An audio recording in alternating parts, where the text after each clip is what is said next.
Hi everyone. So today I'm going to be doing an intuitive acrylic painting, and it's my entire acrylic painting process. So I'm going to be starting with a cradled panel that's been gessoed, and I'll start with a light pencil sketch and just an acrylic glaze with just a color, and then I'm going to do my whole layering process and talk about that, and I'm going to go all the way through pretty much till the end. I mean, maybe I would go back and just touch it up a little bit, but it's pretty much finished when I'm done with it. And so it's a smaller canvas, so I was able to do it really quickly, and you'll get to see my whole acrylic painting process. So I hope you enjoy it, and I'll meet you inside. So here I am going to be starting an acrylic painting, and I'm going to be painting in layers. And this painting has been primed with gesso, and now I have my little container with a liquid acrylic paint, matte medium, and just a little bit of water. I've created a little light glaze, and I've gone over my pencil drawing with a light glaze to tone my board. And so this is a cradled board with 1-inch sides, and I've painted this glaze of turquoise paint over the entire pencil drawing. And so now my cradled panel has been glazed, and I'm going to come in and I'm going to blow dry it so it's bone dry before I start painting on top of it. This is so you don't have the white canvas or board to start with, and it kind of comes through and adds a layer of dimension to your painting. Even if all of this will be covered up, it still will poke through in little tiny places, and it will add a layer of dimension into the painting. So the first thing I'm going to start out with is I'm going to be painting the foliage. And I'm going to start painting the foliage with by mixing 3 colors together to create different hues of green. So I'm going to be using primrose yellow, cadmium yellow, and I'm going to be using chrome green. So that's the primrose, which is the cool yellow. Cadmium yellow is the warm yellow. And then I'm going to be using a chrome green, and we're going to be using matte medium just to increase the flow of the paint. And so we're not going to be creating glazes with it, but just using it to give us more flow with the heavy-bodied paint. So matte medium it's very versatile, so you can use it for so many different things. You can create glazes with it. You could stick down collage, or as I am using it in this case, I'm just putting a little bit into the paint, and it helps the paint flow better. And so I have a warm and cool yellow on my palette, and I'm just using it to create different hues of green in this case. When I'm putting on these early layers, I tend to do them very thin. You may even be able to see pencil through them because I keep coming back and layering more paint on top. My later layers get thicker. My early layers are usually pretty thin. I'm just getting some color down and seeing how things look. And that's how I get started.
Now I'm getting ready to mix up some skin tones, and I'm putting out various colors that are going to help me mix the skin tones.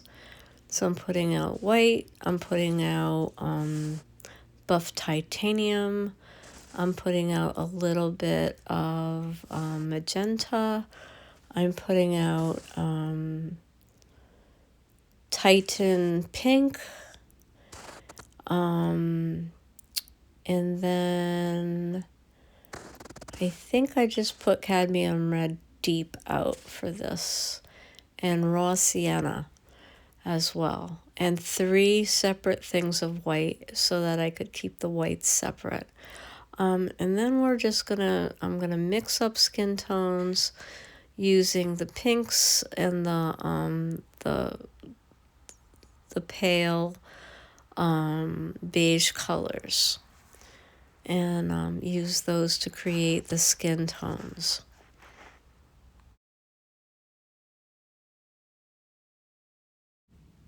I like to have, some darker tones and then some lighter tones all mixed up before I really get started painting, because that way I could have some for the darker parts, the more shaded parts, or the parts that are in shadow, and then some lighter tones for the parts that are in light.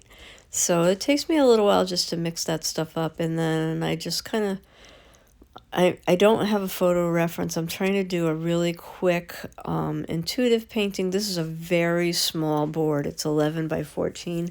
So I'm trying to just do a really quick intuitive painting and not get too hung up. And then if I like what I've done here, I would do it on a bigger canvas and then maybe look for a light reference. But I'm just trying to do a quickie here and really just get some ideas down and try to do it in a spontaneous kind of way. If I push myself to go quickly and just work like this with a drawing out of my head and not one I've done from a photo reference or something, sometimes I can really pull out a very spontaneous kind of picture, and that's what I'm trying to go for here. I just kind of drew this without, any kind of photograph or anything. I just kind of drew this on the canvas, and then, on the board, and then I just kept going with it. And I'm just kind of pushing myself to go with it and let things kind of just evolve. I work like this a lot, and sometimes I really like these really quickly done, spontaneous paintings. And then if I want to, I can kind of pull them a little bit together, a little more together on the next generation. Or, maybe I'll keep some of that spontaneity and the next one, but I go bigger. I probably would go like 18 by 22 or something like that.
So right here, you're going to see me mixing the green and the red, and I'm creating a very, very dark neutral color.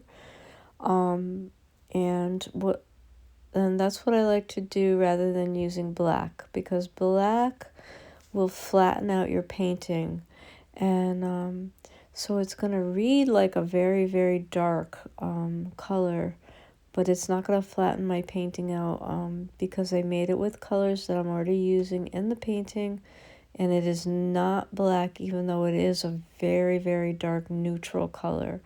So using the complements, we can always create a dark neutral. So if you have complementary colors that you're using in a painting, this is something you can always do.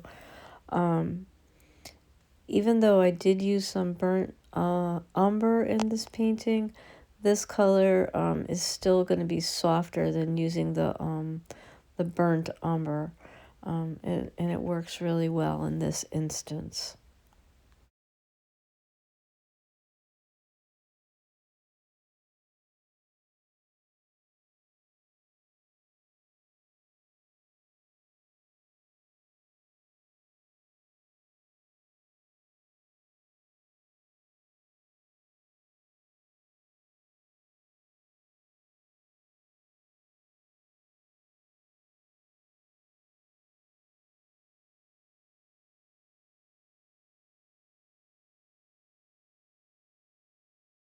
So I really like bright colors, and colors that vibrate against each other. So I really went for some cadmium red light, which is a very vibrant red. And so this is going to really vibrate a bit against those green colors that we put into this painting. So the other red that I used in here was like kind of more of a deep magenta. And that's a darker, cooler red. And this is a very warm and vibrant red. So this is really going to pop against the greens, and I did that intentionally. And so I think it'll be a really fun, it's going to be really fun in this painting. I love playing with color in my paintings, so I like to use a lot of complementary colors and really bright colors in my paintings.